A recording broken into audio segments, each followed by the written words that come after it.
The impossible announcement. The Great Hall of the Galactic Council fell silent as the holographic display showed the Void Reach sector. Everyone in the chamber knew what they were looking at. It was a place where ships went to die. The image showed swirling colors of red and purple, marking gravitational storms that could tear apart any vessel. Collapsed wormholes dotted the region like black wounds in space. Quantum distortions flickered across the display like lightning frozen in time. Elder Vexlac stood at the center of the circular chamber. His crystalline body caught the light from 1,000 worlds, scattering rainbow patterns across the marble floor. He had lived for 10,000 years and had seen many impossible things. But even he had accepted that some places in the universe were simply beyond reach. The Council has reviewed all available data, Vexlac announced, his voice like wind chimes in a gentle breeze. We have lost 417 vessels attempting to enter this sector over the past millennium. The Krethek Empire's recent expedition confirms what we have long suspected. 3 of their finest dreadnoughts were destroyed in the attempt. The Void Reach sector is permanently unreachable. High Commander Thrallus stood from his seat. His armored form towered over most other species present. The Krethek were known throughout the galaxy as the most technologically advanced military power. Their ships had shields that could withstand the heart of a star. Their navigation systems could calculate 10,000 variables in a microsecond. The loss of those ships was unfortunate, Thrallus said, his voice carrying a defensive edge. But it proves that this sector cannot be accessed with current technology. Perhaps in another 1,000 years, when we develop better shielding systems. Permission to interrupt? A voice called from the human delegation area. All eyes turned to Ambassador Una. She stood calmly, her hands clasped behind her back. She wore a simple dark suit, nothing like the elaborate robes and armor worn by other species. Humans had only joined the Galactic Council 70 years ago. They were still considered newcomers by most of the older civilizations. Ambassador Una, Vexlac said with a slight nod. The Council recognizes the human delegation. Do you have information to contribute regarding the Void Reach sector? Actually, yes, Una said. She tapped a small device on her wrist. I have a live transmission I'd like to share with the Council. With your permission, of course. Vexlac's crystalline form shifted slightly, which those who knew him recognized as curiosity. Permission granted. The massive holographic display flickered. The image of the Void Reach sector was replaced by a video feed. A man appeared on the screen, sitting in what looked like a ship's command center. He was holding a ceramic mug and looked slightly annoyed. Ambassador Una, the man said, is this really necessary? I'm in the middle of my coffee break. Gasps and confused whispers filled the chamber. The background behind the man showed windows looking out into space. And beyond those windows, the unmistakable colors of the Void Reach sector swirled and pulsed. Captain Day One, Una said, her voice perfectly calm. The Council has just declared the Void Reach sector permanently unreachable. I thought they might be interested to know about New Haven Colony. Day One took a sip from his mug and made a face. This coffee is terrible. We really need to fix the supply chain. The last shipment took forever to get through. He looked directly at the camera and raised his mug in a casual wave. Hello, Galactic Council. I'm Captain Day One, currently broadcasting from New Haven Colony, which is located right in the center of the Void Reach sector. The chamber erupted. Representatives from dozens of species began shouting at once. Some demanded to know if this was a hoax. Others insisted it was impossible. Thrallus slammed his fist on his console, creating a loud boom that momentarily silenced the chaos. This is a fabrication, Thrallus roared. Human trickery. No one can survive in that sector. Our best ships were destroyed. Day One on the screen looked unimpressed. Well, I don't know what to tell you. We've been here for 14 months. We have 2,000 colonists, 3 farms, a school, and a brewery that makes surprisingly decent beer. The coffee situation is still a work in progress, though. Una pulled up additional data on a smaller screen. I'm transmitting the exact coordinates of the colony right now, along with navigation logs from our supply ships. The Council is welcome to send an inspection team to verify. We have guest quarters available. Scholar Nimvara, representing the Archive Collective, leaned forward in her seat. Her multiple eyes blinked in rapid succession, a sign of intense concentration. Ambassador, how did humans penetrate the sector? What shielding technology are you using? What computational power guides your navigation through the quantum storms? On the screen, Day One shrugged. Penetrate? We didn't really penetrate anything. We just sort of went around the bad parts, mostly. Commander Hana can explain the technical details better than I can. But basically, we mapped safe routes using probe drones and a lot of trial and error. Trial and error? Nimvara repeated, her voice rising. You're saying you navigated one of the most dangerous regions of known space through trial and error? When you put it that way, it sounds reckless, Daewon admitted. He took another sip of coffee. But it worked. Look, we lost some probes in the process. About 47 of them, actually. But we figured out the patterns eventually. The storms aren't truly random. They just seem random until you watch them long enough. Thrallus stood again, his armor gleaming under the chamber lights.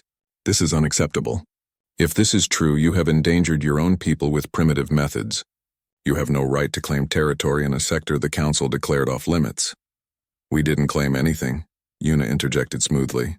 We established a colony in an area you declared unreachable.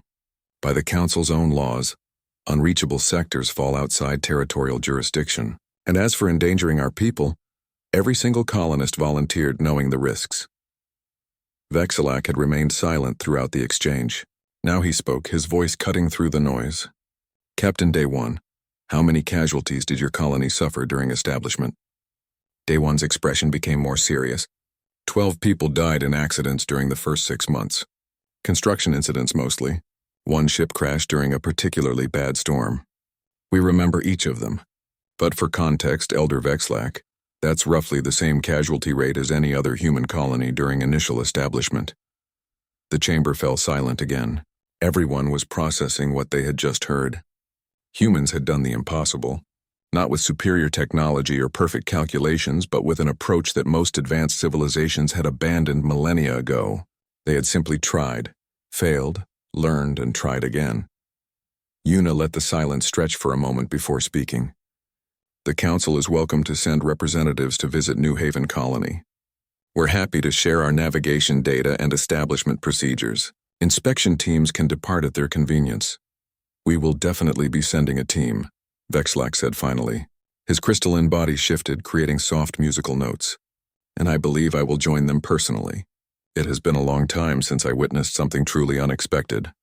Daewon finished his coffee and stood up from his chair. Great, just let us know when you're coming. I'll make sure we have enough of this terrible coffee to go around. He paused, then added with a slight smile, and welcome to the impossible. The journey no one should survive. The inspection fleet assembled at the edge of Council space 3 days later. 5 vessels representing different civilizations formed a precise formation. Each ship was a masterpiece of engineering. The Krethek warship gleamed with energy shields that hummed with power. The Archive Collective's research vessel bristled with sensors that could detect a single atom from light years away. Even the smallest diplomatic transport carried defensive systems that could repel meteor storms.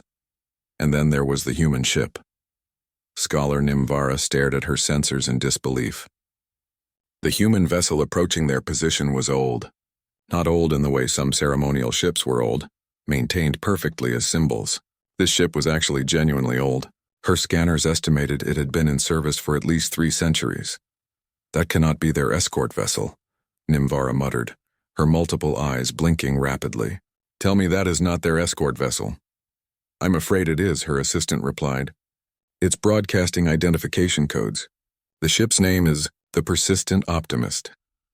The Persistent Optimist looked like someone had welded together several different types of cargo haulers and hoped for the best. Its hull showed patches where repairs had been made. Its engine configuration seemed inefficient by modern standards. Most troubling of all, Nimvara's sensors detected no advanced shielding systems. Nothing that could possibly protect the crew from the dangers ahead. A communication channel opened. Inspection Fleet, this is Captain Daewon aboard the Persistent Optimist. Welcome. I'll be your guide to New Haven Colony. Please maintain your current formation and follow my lead once we enter the sector boundary. Thrallus, commanding the Krethek warship, responded immediately. Captain Daewon, our sensors indicate your vessel lacks proper defensive capabilities. Perhaps you should follow behind our ships. We have military-grade shields that can better handle the dangers ahead. There was a pause. Then Daewon's voice came back and Nimvara detected what humans called amusement in his tone. Commander Thrallus, I appreciate the offer. But with respect, your shields are part of the problem. You'll see what I mean soon enough. Just trust me and follow the path I take. Don't try to correct course or recalculate trajectories. Your computers will try to find better routes. Don't listen to them. Preposterous, Thralis growled. We should ignore our navigation computers? For the next few hours, yes. Think of it like following a mountain guide through a dangerous pass. You trust the guide who knows the path, not the map. The fleet crossed into the Void Reach sector 10 minutes later. Nimvara watched her screens carefully, recording everything. At first, nothing seemed unusual. Space looked normal. Stars shone in the distance. Her instruments showed standard readings. Then the quantum storms appeared. They didn't look like much on visual sensors. Just areas where space seemed to shimmer slightly, like heat waves rising from hot ground. But Nimvara's instruments screamed warnings. These storms could tear apart molecular bonds. They could make atoms forget how to hold together. Any ship caught in one would simply cease to exist in any meaningful way. All vessels engage maximum shields, Thralis commanded. Calculate safe passage through the distortion field. Negative, Day One said calmly. Don't engage shields yet. And definitely don't calculate anything. Just follow me. Pilot G1, take us through. The persistent optimist moved forward. It didn't fly in a straight line. Instead, it wove through space in a pattern that made no mathematical sense. Left, then right, then up, then a strange spiraling motion. The ship moved like a fish swimming through a stream, finding currents that Nimvara's instruments insisted didn't exist. He's going to fly directly into a storm, one of her assistants shouted. But the old cargo hauler slipped past the quantum distortion with meters to spare. Then it banked hard, narrowly avoiding another. The movements seemed random, but they couldn't be random. The ship never hesitated. It flowed through the danger like water, finding the path of least resistance. Inspection fleet, follow the exact path we take, Day One said. Don't deviate. Your instruments will tell you there are better routes. There aren't. Trust me. Nimvara watched the Krethek warship engage its navigation computer. Thousands of calculations happened in microseconds. The computer identified an optimal path that would take them through with 99.9% safety. The ship began to turn toward that calculated route. Krethek vessel, no. A new voice called out. It was female, young, filled with urgency. That path leads straight into a cascade formation. You can't see it yet, but it's forming right now. Pull back and follow our wake. Thralis hesitated. His ship was already committed to the turn. His shields were at maximum, powerful enough to withstand almost anything. The computer showed a clear path forward. Then space ahead of him tore open. What his sensors had read as empty space suddenly bloomed with 3 quantum storms at once, each one feeding energy to the others. The cascade formation appeared in exactly the spot his computer had identified as safest. Impossible, Thralis whispered. That formation wasn't there 2 seconds ago. That's why you can't calculate this, the female voice said. Nimvara realized it must be Pilot G1. The storms react to each other. They form and dissolve based on quantum probability. By the time your computer finishes calculating, the situation has already changed. You have to feel your way through. Feel? Nimvara repeated. How can one feel quantum distortions? You can't, not directly. But you can read the patterns. Watch how the distortions move. They're not random, just complex. After you've been through a few dozen times, you start to sense where they're going to form next. The persistent optimist continued its strange dance through space. The inspection fleet followed, abandoning their computers and simply matching the human ship's movements. It felt wrong to every properly trained pilot. Navigation was supposed to be mathematical, precise, calculated. This was intuitive, instinctive, more like an art than a science. 2 hours into the journey, a massive gravitational anomaly appeared on sensors. It was the size of a small moon, pulling everything toward it with crushing force. Nimvara's instrument suggested a wide detour, adding several hours to their journey. The persistent optimist flew straight toward it. Captain Day One, Nimvara called out, trying to keep panic from her voice. Are you aware of the gravity well directly ahead? Very aware, Scholar. We're going to use it. Use it? That's impossible. The gravitational force will crush us. Not if we ride it correctly. Think of it like surfing a wave. G1, show them. The old cargo hauler accelerated straight at the anomaly. At the last possible moment, it turned, skimming along the edge of the gravity well. The immense force grabbed the ship and flung it forward like a stone from a sling. In seconds, they covered a distance that should have taken an hour. Everyone copy that maneuver, G1 said. Approach at 37 degrees, turn at the last second, let gravity do the work. Don't fight it. Use it. One by one, the inspection fleet ships repeated the maneuver. It went against every instinct, every bit of training, but it worked. They shot forward, riding forces that should have destroyed them. In the back of the persistent optimist, Dr. Minho was recording everything with obvious excitement. This is incredible. Do you realize what we just did? We used a Class 7 gravitational anomaly as a propulsion assist. The energy savings alone are revolutionary. Thralis, for once, had nothing to say. His advanced warship with its powerful engines and sophisticated computer had been outperformed by a 300-year-old cargo hauler guided by human instinct as they crossed through the final barrier of quantum storms. Elder Vexlack finally spoke. His voice was thoughtful, almost wondering. I begin to understand. You do not fight the obstacles. You do not calculate perfect solutions. You simply adapt to what is in front of you and find a way forward. That's pretty much it, Day One agreed. The universe isn't a math problem to solve. It's more like a conversation. You respond to what it says. Sometimes you succeed. Sometimes you fail. But you always learn something. Ahead of them, through the clearing storms, the lights of New Haven Colony appeared. Impossible yet undeniably real. Welcome, Day One said, to the place you couldn't reach. The colony that shouldn't exist. The inspection fleet descended toward New Haven Colony as 3 of the planet's 4 moons rose over the horizon. Scholar Nimvara had her sensors running at maximum capacity, recording everything. The colony itself sprawled across a valley between 2 mountain ranges. From orbit, it looked chaotic. Buildings were arranged with no clear pattern. Some structures were clearly prefabricated units designed for quick assembly. Others appeared to be shipping containers that had been repurposed as housing. Several buildings looked like someone had simply started construction with whatever materials were available. It was messy, unplanned, completely unlike the carefully organized colonies that other civilizations built. It was also thriving. Population readings confirmed 2,037 colonists. Nimvara's assistant reported. I'm detecting agricultural facilities, multiple residential zones, what appears to be a school, and is that a brewery? Humans do love their alcohol, Vexlack commented, a hint of amusement in his voice. It is one of their more understandable traits. The ships landed at a designated spaceport area. Calling it a spaceport was generous. It was mostly flat ground with some landing markers and a small building for customs and traffic control. But the ground was solid. The markers were clear, and everything worked.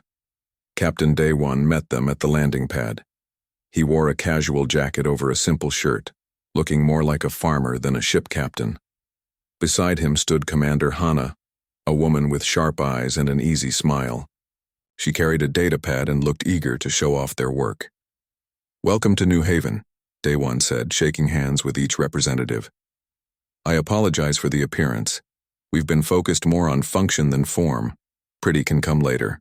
How do you receive supplies? Thralis demanded immediately. We barely survived the journey here with military-grade vessels and an expert guide. How do cargo ships make regular supply runs? Hana's smile widened. I'm glad you asked. That's actually my favorite part of this whole project. Follow me. She led them to a control center building. Inside, holographic displays showed the entire Void Reach sector mapped in intricate detail. Lines of different colors wove through the danger zones, connecting New Haven to the edge of the sector. These are our supply routes, Hana explained. We established automated relay stations at key points. Each station monitors local conditions and transmits safe passage data in real time. When conditions change, the routes adjust automatically. Nimvara studied the map closely. How long did it take to establish this network? 18 months, Hana said. We lost 11 ships in the process. 5 to miscalculations, 3 to equipment failures, 2 to storms we didn't predict, and 1 to an accident that was honestly just bad luck. But each loss taught us something. We adjusted the routes, improved the predictions, and kept trying. The chamber fell silent.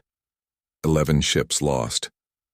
The casual way Hana said it, like it was simply the cost of doing business, seemed almost cruel. You lost 11 ships, Thralis said slowly, and you consider this acceptable? Daewon stepped forward. We expected to lose 20. Every colonist here knew the risks.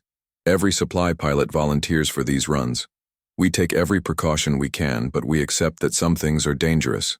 We could have waited another 50 years to develop better technology, maybe reduced our losses to 5 ships. But we would have lost 50 years. We chose to move forward. But those people who died, Nimvara began, are remembered. Daewon interrupted gently. There's a memorial at the Colony Center. We speak their names at every Founding Day celebration. Their families receive full benefits and support. We honor them by continuing the work they believed in. Would you like to visit the memorial? Before anyone could answer, alarms began to sound. Not panic alarms, but warning tones.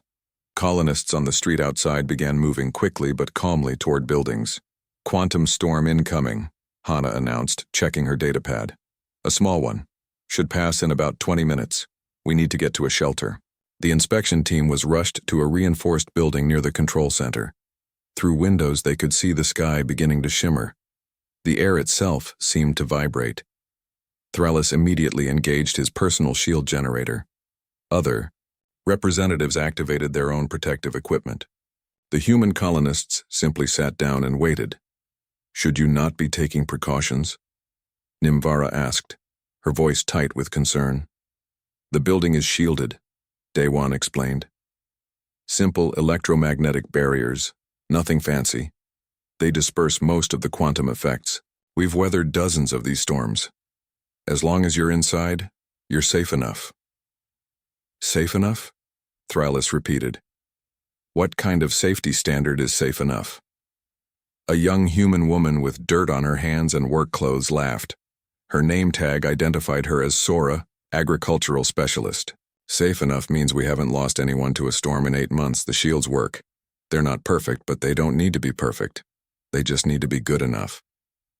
The storm hit. Through the windows, the world outside became a blur of strange colors. Space seemed to bend.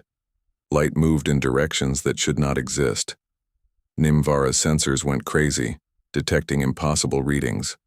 Her personal shield system struggled to compensate for conditions it was never designed to handle. The humans simply waited. Some read books on datapads. Others chatted quietly. A child asked her mother if they could go outside and play after the storm.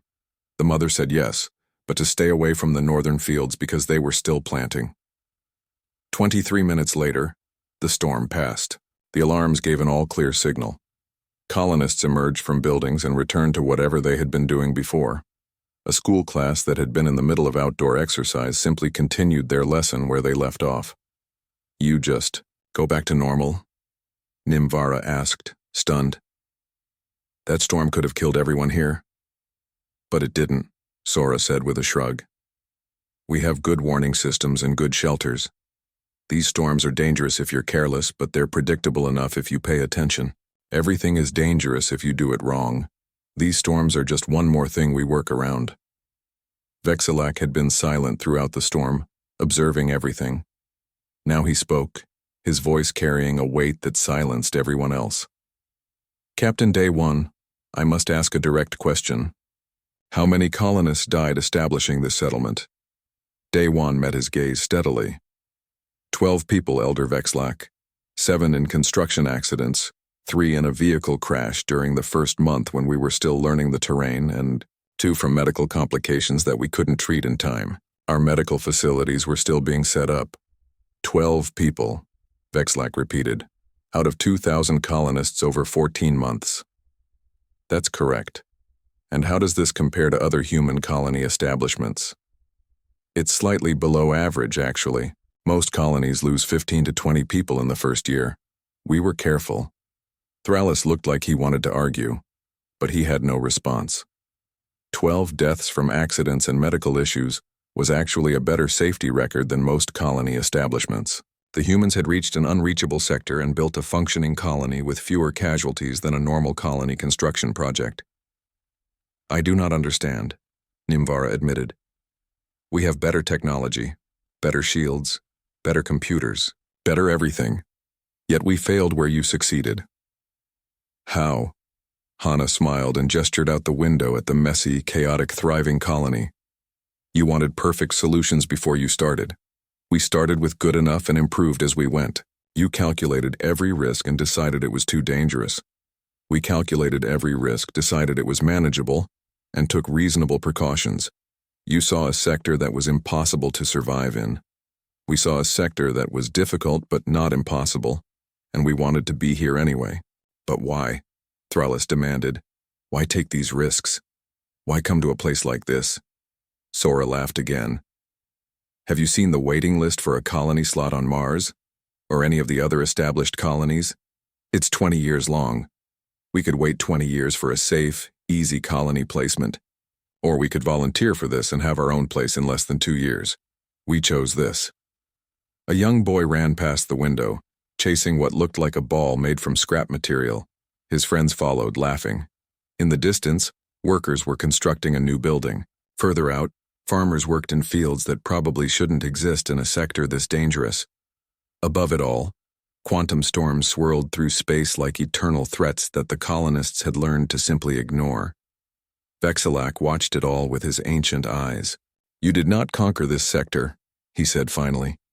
You adapted to it. You accepted it as it is and found ways to live within its dangers rather than trying to eliminate those dangers first. That's exactly right, Day One agreed. We're not trying to tame the Void Reach. We're learning to live with it. There's a difference. And you call this progress, Thrallus said, but his voice had lost its harsh edge. We call it home, Day One replied, looking out at his impossible colony. Messy, dangerous, imperfect home, but home nonetheless. The method in the madness. The conference center was one of the newer buildings in New Haven Colony. Unlike the repurposed shipping containers and hastily assembled prefab units, this structure had been designed with purpose. Large windows let in natural light. The interior was simple but comfortable. Rows of seats faced a presentation stage where Dr. Minho was setting up his equipment with obvious enthusiasm. Scholar Nimvara took her seat in the front row, data pads ready. She had spent the previous night analyzing everything she had seen. The numbers did not make sense. By every calculation, this colony should not exist. The humans should have failed. Yet here they were, thriving in a sector that had defeated every other civilization's best efforts. She needed to understand how. Other representatives filed in. Thrallus sat in the back, his posture suggesting he was only attending out of obligation. Vexilak settled near the middle, his crystalline form catching light from the windows. Ambassador Yuna sat quietly to one side, observing everything with calm interest. Dr. Minho stepped up to the presentation platform. He looked like someone who had missed several nights of sleep because he was too excited about his work to bother resting. His clothes were rumpled, his hair messy, but his eyes were bright with energy. Good morning, everyone, he said cheerfully. I'm Dr. Minho, lead physicist for the Void Reach project. Today I'm going to explain how we got here. Fair warning, you're probably going to think I'm crazy. He pulled up his first display. The title, Read, Acceptable Uncertainty, a Human Approach to Impossible Problems. Every other species that tried to reach Void Reach approached it as a problem that needed a perfect solution, Minho began. You wanted to calculate every variable, account for every danger, and ensure 99.9% safety before attempting entry. That approach makes sense. It's logical, it's responsible. He paused, then smiled. It's also why you failed. Thrallus shifted in his seat, but said nothing. Humans approached this differently, Minho continued. We saw Void Reach as a problem that needed a good enough solution that we could implement immediately and improve continuously. We accepted from the start that we would not have perfect information. We knew we would make mistakes. We planned for failure. That is madness, Nimvara said, unable to contain herself. Planning for failure means accepting casualties. Planning for failure means being realistic, Minho countered gently. Let me show you the difference in approaches. When the Krethek Empire attempted to enter Void Reach, how long did you spend in preparation? Thrallus answered stiffly. 17 years of planning and simulation. And you wanted what percentage? Of certainty before proceeding. 99.9% survival probability. And you achieved? 99.7% in simulations. We decided it was acceptable and proceeded. And lost 3 ships, Minho said, not unkindly. Now let me show you the human approach. We spent 14 months preparing. We sent 47 unmanned probe drones into the sector. 31 were destroyed.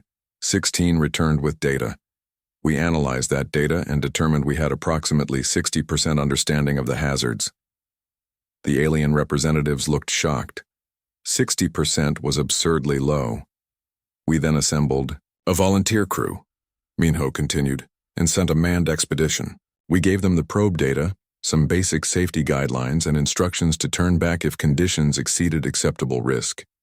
They entered the sector, encountered 12 situations not covered by our data, adapted to 11 of them, retreated from 1, and returned safely 3 weeks later with detailed navigation logs. You sent people into a deadly sector with only 60% certainty? Nimvara's voice rose. That is criminal negligence. Those people volunteered knowing the exact risk percentage, Minho replied. They were professionals who understood that perfect information was impossible. They went anyway because they believed the goal was worth the risk, and they succeeded because they adapted in real time to conditions we had not predicted. He pulled up a new display showing 2 flowcharts side by side. Standard galactic approach. Calculate all variables. Ensure maximum safety. Proceed with perfect information. If problems arise, retreat and recalculate. Human approach. Gather sufficient information. Accept uncertainty. Proceed with contingencies. When problems arise, adapt immediately. Learn from what happens. Adjust future attempts based on lessons learned. Your approach accepts casualties, Thrillis stated flatly. Your approach accepts 0 progress, Commander Hana said, standing from where she had been listening near the back. In the 17 years you spent preparing, how many times did you actually enter the sector? 3 times. Each attempt ended in disaster. We entered the sector 73 times in 14 months, Hana said. We lost 11 ships, yes, but 62 missions succeeded. Each success taught us more. Each failure taught us even more. By the time we established the colony, we had more practical knowledge than all your simulations could provide. Pilot Jiwan spoke up from her seat. Can I demonstrate something? Minho nodded and stepped aside. Jiwan walked to the front and pulled up a navigation simulation of the quantum storms. This is how your computers navigate, she said, running the simulation. Mathematical formulas filled the screen. Probability calculations, risk assessments. The computer analyzed everything and produced an optimal path. Now watch what happens when I add real-time data. She adjusted the simulation. A quantum storm appeared where the computer had predicted empty space. The optimal path led straight into danger. Your calculations are based on conditions that existed when you gathered your data, Jiwan explained. But the sector changes constantly. By the time your computer finishes calculating, the situation is different. You need to respond to what is actually happening, not what you predicted would happen. She pulled up a different display showing her own navigation logs. This is how I fly. I use instrument data, but I also watch the storms themselves. I see how they move. I sense patterns that computers can't quantify. When a storm appears where it shouldn't, I react immediately. I don't wait for calculations. I respond. That is instinct, Thralis said. Instinct is unreliable. Instinct trained by experience, Jiwan corrected. I've flown through the sector 64 times. I've seen how the storms behave. My instinct is informed by dozens of hours of real experience. Your computer's calculations are informed by data that's always slightly out of date. Vexlack spoke for the first time since the presentation began. Dr. Minho, you mentioned planning for failure. Explain what that means in practical terms. Minho nodded eagerly. Every human vessel entering the sector carries emergency beacons, escape pods, backup navigation systems, and emergency supplies. We don't expect to need them. But if something goes wrong, We have contingencies. We also don't send ships alone. Supply runs travel in pairs. If one encounters trouble, the other can assist. Furthermore, Hana added, we accept that some missions will fail. We don't consider that a disaster. We consider it information. When we lost our 6th probe drone, we learned that a certain type of storm can disable electromagnetic systems. That information saved lives on later missions. The drone's loss was not a failure. It was an expensive lesson. But what about the people who died? Nimvara asked quietly. The 12 colonists, the crews of the lost ships. How do you justify those losses? Captain Daiwan stood. He had been silent until now, letting his crew explain the technical details. We don't justify them, Scholar Nimvara. We honor them. Every person who died here knew the risks. They chose to take those risks because they believed in what we were building. We remember them. We learn from what happened to them. We improve our safety procedures, and we continue the work they died doing because that's what they would have wanted. He paused, looking around the room. You ask how we can accept casualties. I ask how you can accept never trying. Your approach produces 0 deaths and 0 progress. Our approach produces some deaths and significant progress. We choose progress. Not because we don't value life, but because we believe life is meant to be lived pushing boundaries, not hiding from challenges. The room was silent. Finally, Ambassador Yuna stood. 5 years ago, the Council declared this sector unreachable. They were wrong, not because they lacked intelligence or technology. They were wrong because they forgot something that humans never forgot. The word impossible usually just means nobody has figured out how yet. You deemed this sector unreachable because the risk was too high. We deemed it uncomfortable and worth reaching anyway. She smiled slightly. Different perspectives lead to different outcomes. You calculated that the risk outweighed the reward. We calculated that the reward justified the risk. We were both right according to our own values. The difference is we're here and you're not. Vexilak stood slowly, his ancient form creaking slightly.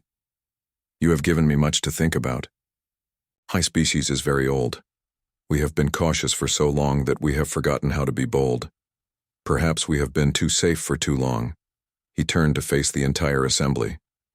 These humans have achieved something we declared impossible. They did not do it with better technology. They did it with a different philosophy that deserves respect. And study, Nimvara added quietly. I must understand this approach better. Even if I never agree with it, I must understand it. Minho grinned. Scholar, you're welcome to stay as long the challenge and response. The Galactic Council chambers felt different when the inspection team returned. News of humanity's achievement had spread throughout civilized space. What was once a routine session now had representatives from 40 additional species attending. Everyone wanted to hear the official report on New Haven Colony. Scholar Nimvara stood at the presentation platform. She had spent 3 weeks at the human colony, observing, measuring, analyzing. Her report was comprehensive, detailed, and utterly confounding to traditional scientific thinking. The humans have successfully established a permanent settlement in the Void Reach sector, she began. Their methods, while unconventional by our standards, are demonstrably effective. They reached a location we declared unreachable through a combination of adaptive navigation, acceptable risk tolerance, and iterative learning from failures. She paused, choosing her next words carefully. In my professional opinion, their success is replicable by any species willing to adopt their methodology. However, I must emphasize the word willing. The technology is not the barrier. The psychological approach is. Murmurs spread through the chamber. Elder Vexilak listened with his usual patient attention. Thrallus sat rigid in his seat, his expression unreadable. What is your recommendation, Scholar? Vexilak asked. The Council should formally recognize human sovereignty over the Void Reach sector, Nimvara said. They were first to establish a permanent presence.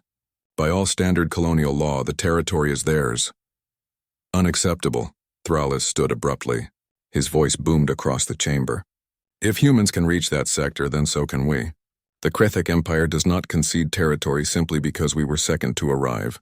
We demand that humans share their methods fully. If they refuse, we will take the sector by force if necessary.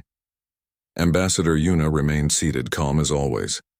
High Commander, we have absolutely no problem sharing our methods. In fact, we already have. She activated a holographic display. Documents appeared, thousands of pages of data. Complete navigation logs from all 73 missions into the sector. Detailed reports on every quantum storm pattern we've observed. Supply route coordinates, colony establishment procedures, safety protocols, equipment specifications. Everything is here, available to any species that wants it. Thralis stared at the data. You're sharing this freely? We never intended to keep it secret. Knowledge should be shared.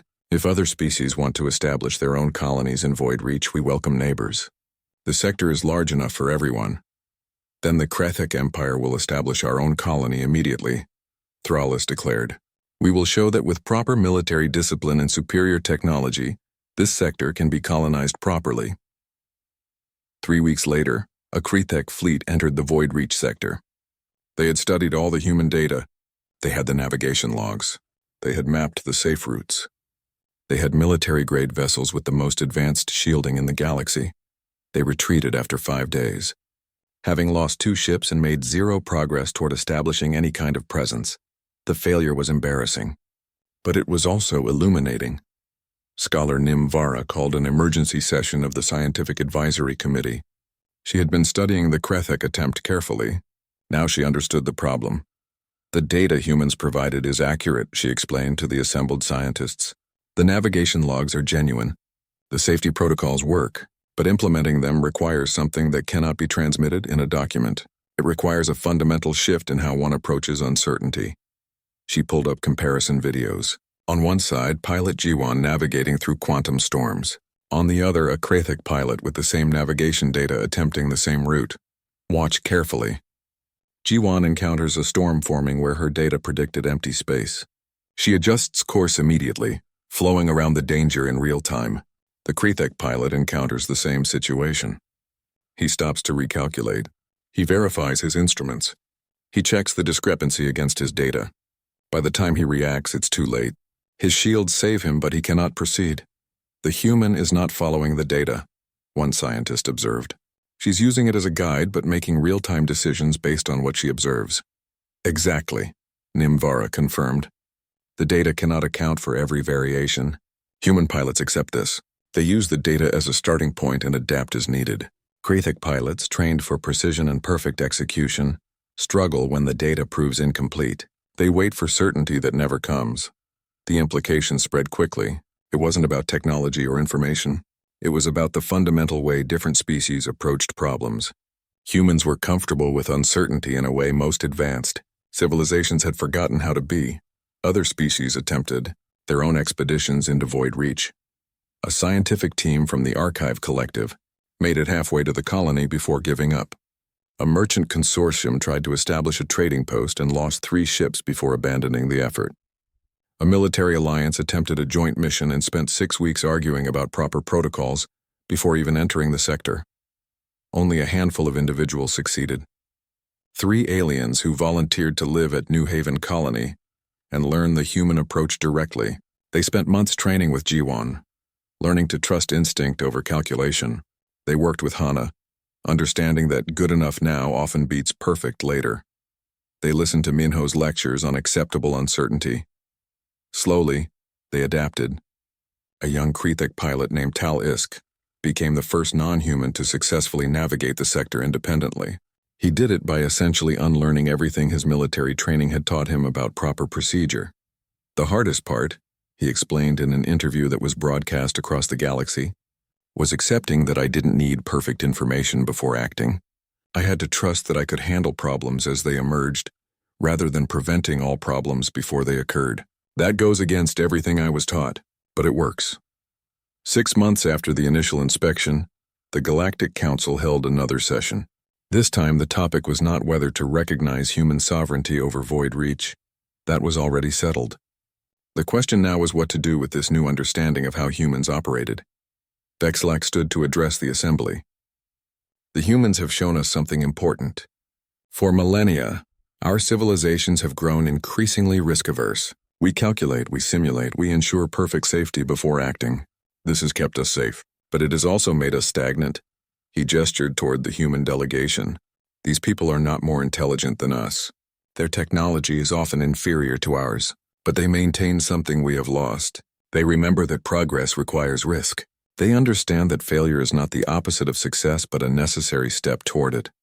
Are you suggesting we abandon our safety protocols? A representative challenged. No, Vexlack replied. I am suggesting we remember that safety is a tool, not a goal.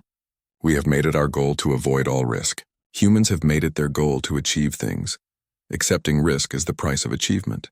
Both approaches have merit, but in some situations their approach succeeds where ours cannot. Thrallis stood. Everyone expected another objection, another challenge. Instead, he spoke quietly. The Krethic Empire failed to colonize Void Reach. This failure has taught us humility. We have spent centuries believing our military might and technological superiority made us capable of anything. The humans proved otherwise, not with better weapons or shields, but with a different mindset. He paused, then continued. I have submitted my resignation as High Commander. My failure in Void Reach is my responsibility, but I have also submitted a proposal. The Krethic Military Academy should establish an exchange program with human colonies. Our pilots need to learn what their pilots know. Not their technology, their psychology. The chamber buzzed with surprised conversation. Thrallis, the proud Krethic warrior, was essentially admitting that humans knew something his species needed to learn. Ambassador Yuna stood and bowed slightly to Thrallis. High Commander, your resignation is unnecessary. You didn't fail because you were incompetent. You failed because you attempted something genuinely difficult using methods that weren't suited to the challenge. That's not failure. That's learning. And your exchange program proposal is excellent. We accept over the following months something remarkable happened. The Void Reach colony became a symbol throughout the galaxy. Not a symbol of human superiority, but a symbol of what becomes possible when one is willing to accept uncertainty and risk in pursuit of meaningful goals.